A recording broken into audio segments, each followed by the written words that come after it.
बौन पहाड़े रे देशे बांधन छड़ा मोहन छूटे जाए निधिर उला कासे गोयल तुम्हारे तीरे तेरे पिते घालो रंगारी पलाम मुझे हमारे इस पलामू किला पर बाबा गए थे। इस शिव काल में शिव की क्रीड़ा भूमि थी, इसलिए बहुत बड़ा पवित्र भूमि है ये जो पलामू किला जो है। बाबा यहाँ पर एक भैंसा खूर है, वहाँ शिवलिंग के नीचे से लगातार पानी बहता है। सो उसकी क्या शिवलिंग यहाँ एक भैंसा खूर गांव है, उसके नीचे का भैंसा खूर। हाँ तो हाँ ये 7-8 किलोमीटर है डाल्टनगंज से। तो बाबा सोचते अच्छा ठीक है चलो, तो हम लोग बाबा के 5-6 कार आगे मोटरसाइकिल सब वहाँ उस गाँव पहुँचे। तो वहाँ जहाँ ले गए वहाँ गाड़ी में से बाबा उतरे नहीं, बोले कि जी तो यहाँ का पुजारी कौन है बुलाओ। तो पुजारी में एक यंग लड़का जो है आया, तो बाबा बोले कि पुजारी जी बताइए वहाँ जो शिवलिंग है वो काला शिवलिंग होना चाहिए था, उजला क्यों है। बाबा तो नहीं गए, हम लोग भी नहीं देखे हैं। तो कहते नहीं सर हम उसको नहीं किए सर, हमने नहीं मैं पूछ रहा हूँ कि वहाँ काला शिवलिंग लगना था तो वहाँ उजला क्यों है। तो नहीं सर हमारे पहले वाले जो है ना उसको यहाँ से कर बनारस ले गए। अच्छा ठीक है, अच्छा ये बताइए कि किस मंत्र से शिव स्थापना की गई है। तो कहता है सर बहुत सीक्रेट है। वो समझा ना कि वीआईपी हैं, मंत्री आए हैं तो वैसे करें। तो आज शशि रंजन जी को जानते हैं, पीछे उस समय थे आचार्य सारंगी जी और चक्रवर्ती जी थे, दरभंगा के जो प्रिंसिपल थे वहाँ खड़ा थे। तो शशि रंजन जी बगले पर खड़ा थे। तो ऊँचा कहे अरे गधा अति पंडित सदाशिव गाड़ी में बैठा हुआ वो कह रहा है कि आप नहीं जानेंगे। तब बाबा कहें कि सुनिए बुला बने, बाबा मंत्र पढ़ना शुरू किए।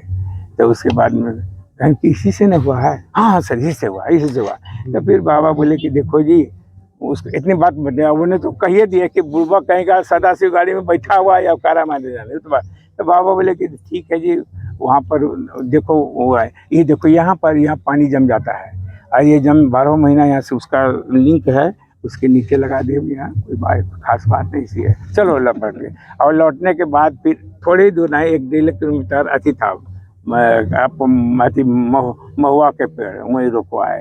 अब अति थे केशवानंद कनके जी लिखो। और वहीं बाबा जो है आपको पलामू पर बौन पहाड़े रे देशे बांधन छड़ा मोहन छूटे जाए निधिर उला कासे गोयल तुम्हारे तीरे तेरे पिते घालो रंगारी पलामू मुझे हमारे इस पर बाबा उनको लिखवाए और पलामू पर भी दिए। तो पलामू और भाग्य है, पलामू में बाबा यहाँ दिए कीर्तन, पलामू के पर गीत दिए। और जब लास्ट में विदाई हम लोग कर रहे थे तो बहुत अभी तक याद आता है, लास्ट में विदाई करते हुए थोड़ा बाबा के पास में लेकिन बाबा का तो हाँ गाते बड़ कल हो फिर अब 84 की बात बाबा नहीं, लेकिन इसी में हम लोग इतना अब खुश हो गए बाबा कि भाई बाबा की बड़ी असीम कृपा रही है। और आप लोग भी देख रहे हैं ये छोटे मोटे सबसे पिछड़ा पलामू जिला को आप कहिए बिहार के रूप में, लेकिन इसी धरती पर यही क्या तो यहो भाग हम लोग भाग्यशाली हैं। आप लोग भी भाग्यशाली कि आप यहाँ देखे, कौन जानता है किस समय क्या होगा। आज वो स्थिति है, बच्चे लोग लगे हुए हैं और प्रयत्न यही है कि इसको एक सुंदर अति बना दिया जाए। अनुरोध यही होगा आप लोगों से कि हम लोग भेदभाव को छोड़ें। कुछ है सन्यासियों के बीच में हम लोग नहीं जानते, हम लोग बाबा को जानते हैं और अपने भक्तजन को जानते हैं। सब मिलजुल कर करके इसकी अति को सुधार के लिए, इसके लिए जो भी आर्थिक सहयोग है जो भी करते जाइए। बच्चे लोग लगे हुए हैं और इसका उत्थान करेंगे, भी एक प्लेस हो जाएगा, दर्शनीय प्लेस होगा। जैसे पारसनाथ पहाड़ उनको दिया गया, बताया कि तीर्थ स्थल बनाया जा रहा था, वो मिल गया जैनियों को। यहाँ इसको तो सभी की मिलनी है, अब मिलेगा है क्योंकि सारा गांव हमारे साथ है। आप किसके साथ रहेंगे, मेरे सारा गांव है, हम सब सपोर्ट है, पूरा सपोर्ट है पूरा। यहाँ हम क्या कहें, अभी 8-9 अगस्त को होगा, आइएगा रात को 6 बजे 7 बजे के बाद महिलाएं जो ले लेती है कीर्तन के लिए तब छोटी नहीं है। सारा यहाँ के लोकल अथी पर कीर्तन करती है, हम एकदम लगता कि झूमर कर रहे हैं और छोटी नहीं बोल रही हो तब तक नहीं छोड़ेंगे लोग। और उसके बाद खाना पीना सब कुछ और सब लोग जान गया है। अभी हाल में इसी के पहले जो हम लोग लास्ट अभी इसके पिछले जगह मीटिंग हो रहा था जी, उसमें जब पूरे यहाँ 150-200 सभी आए, सबने जबरदस्त कि नहीं लाइए लिखाइए सब ने लिखा कि नहीं ये लोग 1970 से ही यहाँ पर हैं और इनका कब्जा है या ये सारे काम कर रहे हैं। सब लिखित जाएगा कहाँ, कौन किसके पास जाएगा? सरकार भी जाएगा तो पब्लिकेशन पे, पब्लिक तो करे ही नहीं कहा। पब्लिक जब सपोर्ट करने के लिए तैयार पूरा है ठीक है। तो स्थिति यही है भाई, आप लोग के बीच में जो भी कमी बेसी रह गई होगी तो उसके लिए क्षमा कीजिए। इंडिविजुअल है, बहुत लोग को बहुत चीज़ का आइडिया यहाँ पर रहा है। जो लोग थे कुछ अब बोले ना क्या यहाँ पर करे तो यहाँ की बात, वहाँ पर हुआ तो वहाँ की बात, तो बहुत दिन पे, लेकिन सार तत्व यही था कि गुरुदेव यहाँ बड़ी खुशहाल रहे और यहीं पर सिद्ध मंत्र दिया। आज हम लोग पूरे देश में देखते हैं, जहाँ भी व्हाट्सएप पर देखते हैं तो फॉरेन में भी एक से एक हम तो देखा कि मुस्लिम महिलाएं कीर्तन कर रही हैं फॉरेन में देखा, और बहुत रहते हैं। तो ये तो हम लोग के बीच में आए हैं। आप इनका नाम है श्री राम लखन जी। आप लोग जानते होंगे मेदिनीनगर नाम क्यों पड़ा?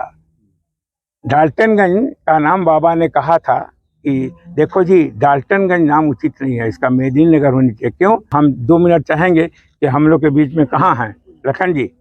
दादा आप हैं, ये अभी लौकिक में उसी मेदिनी राय के, हाँ ये मनोज है, उधर बगल में अभी देख लिए ड्रग इंस्पेक्टर अभी है अमरेश, पूरा बीजान से सब लगा, सब छोटे बड़े भाई सभी बोले ना कि पलामू के सभी लोग इसमें लगे हुए हैं। बोलिए दादा। मेदिनी राय के इतिहास तो बहुत लंबा है, लेकिन संक्षेप में मैं बताता हूँ। 16वीं शताब्दी में उनके बाबा भागवंत राय यहाँ पलामू में आए और यहाँ पर पहले से असुरवंशी राजा मान सिंह थे, उनको हराकर अपना राज स्थापना उन्होंने किया। और उनके 14 राजा हुए, उनमें सबसे मशहूर हुए महाराज मेदिनी राय। महाराज मेदिनी राय ये चौथा राजा थे। उन्होंने इस जिले को विस्तार किया और अपने बेटा प्रताप राय के नाम से एक नया किला भी बनवा रहे थे, जो अधूरा रहा, अभी वो खंडर है वो। तो उन्होंने जात पात ऊंच नीच संप्रदायवाद सभी से ऊपर उठकर सबों के लिए समुचित व्यवस्था किया। उन्होंने मिनिमम गारंटी सबको दिया और उनके राज्य में बिना दूध दही के कोई नहीं रहता था। उनके सीआईडी अपना होते थे, खुद अपना वेश बदल कर घूमते थे। जिनके घर में मछली नहीं बचती थी उनके यहाँ गाय पहुँच जाती थी ना। तो संक्षेप में मैं ये कहता हूँ कि मेदिनी राय सबसे बड़ा महान राजा हुए और बाबा ने भी इनको सराहना किया। जब पलामू किला पर बाबा गए थे, तो साथे थे, तो उन्होंने कहा कि ये जो भूमि है जहाँ पर ये गढ़ बना हुआ है, इस शिव काल में शिव की क्रीड़ा भूमि थी, इसलिए बहुत बड़ा पवित्र भूमि है ये वे जो पलामू किला जो है।